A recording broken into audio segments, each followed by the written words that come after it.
Hi, this is Dr. Otto Janke, and thank you for being with me today on AChiroRising, because it is great to be AChiroRising. Today, I want to talk to you about something I love. I love talking about, and it's heart rate variability, but more specifically, how heart rate variability relates to longevity. Yeah, so here's an equation I want to put this to you right now. Is the equation is this. I don't know this, but if in a mathematical equation, if A leads to B and then B leads to C, can we conclude that A then leads to C? And you'll see what I mean as we go along. I want to talk about heart rate variability as it relates to longevity. First of all, do we know that heart rate variability, the ability to have your nervous system adapt? Because by the way, in my office in 2018, our word for the year is adaptation, is adaptability. I want my practice members to understand what adaptability means, how they can adapt, because to get healthier, they have to adapt. The nervous system has to adapt, and they have to adapt.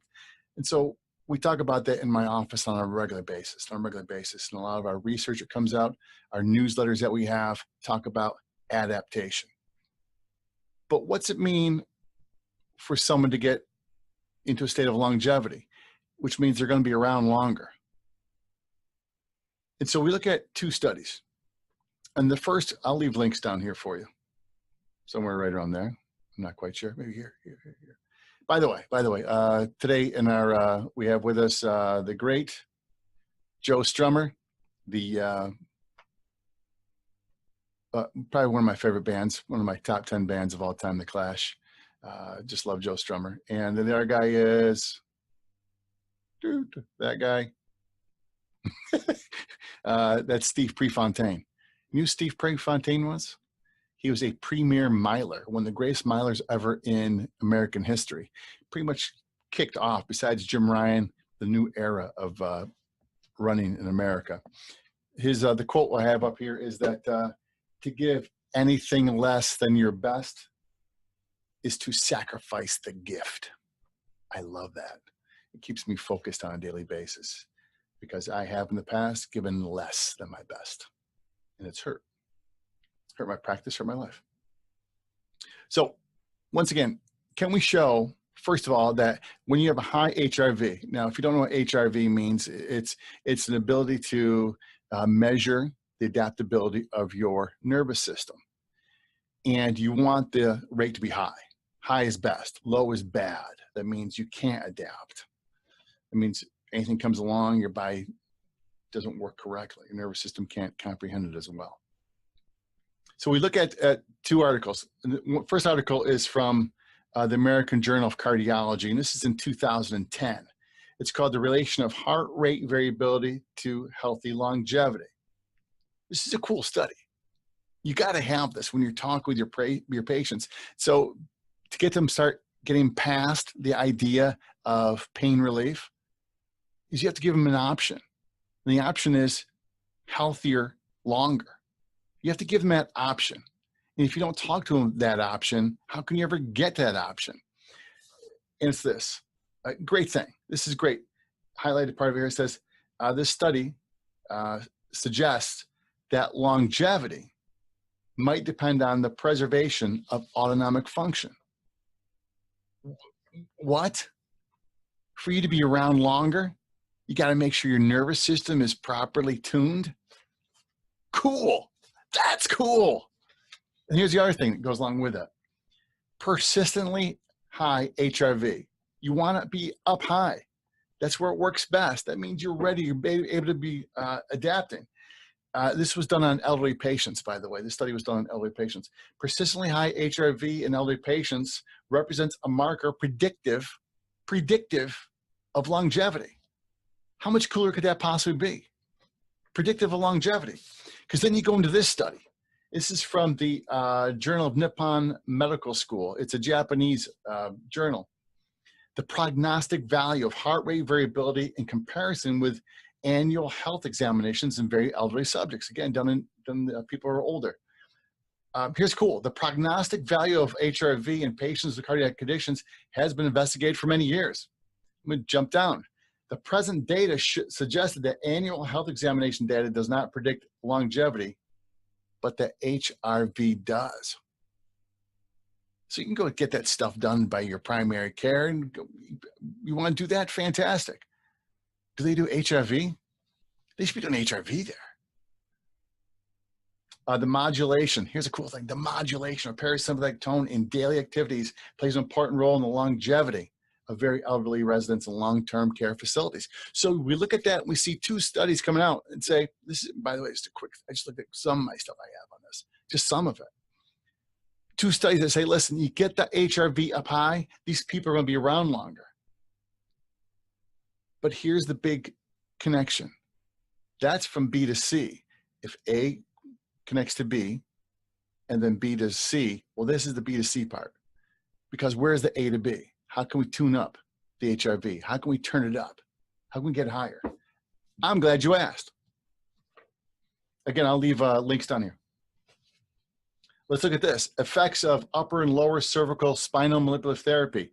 It's their words, not mine. This comes from the Journal of Chiropractic Medicine, as Chris Kent would say, Chiropractic Medic Me. This is from Journal of Chiropractic Medicine 2015. Effects of upper and lower cervical manipulative therapy on blood pressure and heart rate variability in volunteers and patients with neck pain, a randomized control crossover preliminary study by Wynn et al.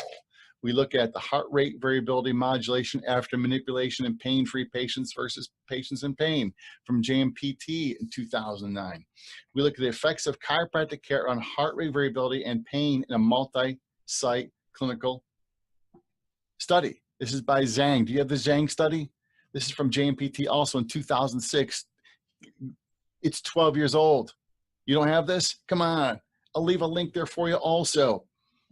Conclusion. In this study, HRV and the visual analog scale change in patients as a result of chiropractic care.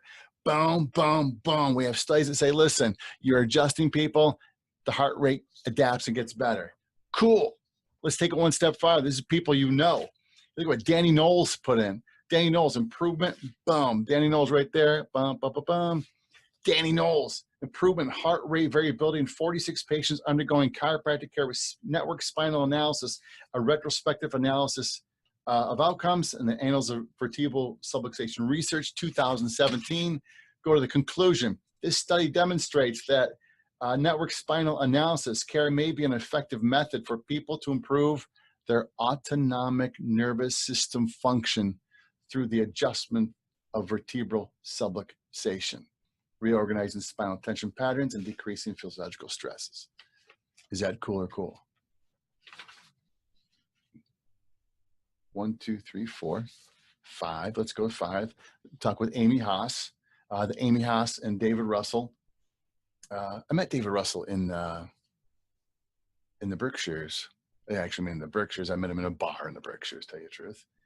Funny we'd both be there, isn't it? Wonder where those guys are. They're over there. What? Yeah, over there. A sustained improvement of heart rate variability in patients undergoing a program of chiropractic care, a retrospective case series by Amy Haas. Let's go down to the conclusion.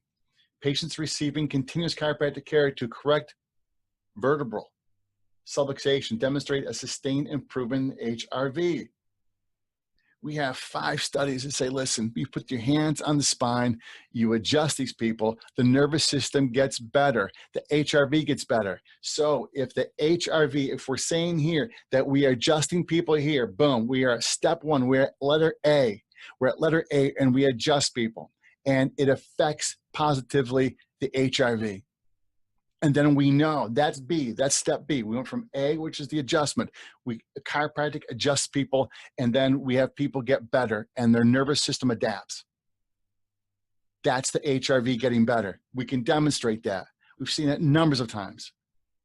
And then B, that's B, that's step B. But step C is, then the HRV gets better. These people's, the studies show that their longevity gets better. can we finally come to the conclusion from the studies that by adjusting people, their HRV gets better, and then we improve their longevity? When are we going to start talking about that in chiropractic? When are more of those studies coming out? I think that's the cool stuff. That's the absolutely cool stuff. You know, in my state of New York, we're more concerned about passing a scope law, which allows us to watch truckers pee into a cup. Why don't we talk about the truckers being around longer, be able to truck more? Why don't we talk about that more? Why don't we put that into a law? That we should be seeing people for as long as they need to be seen for the next 60 years. That's the cool stuff. That's AChiroRising.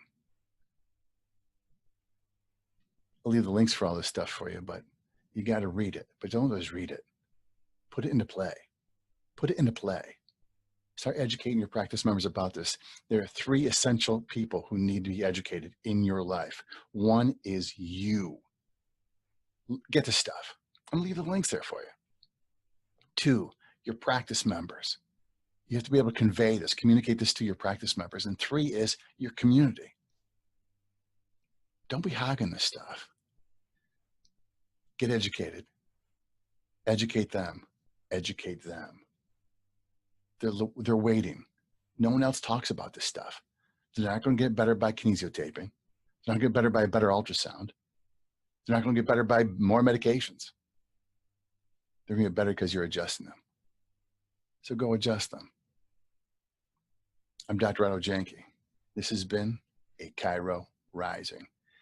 So come on along and be AChiroRising. I'll see you soon.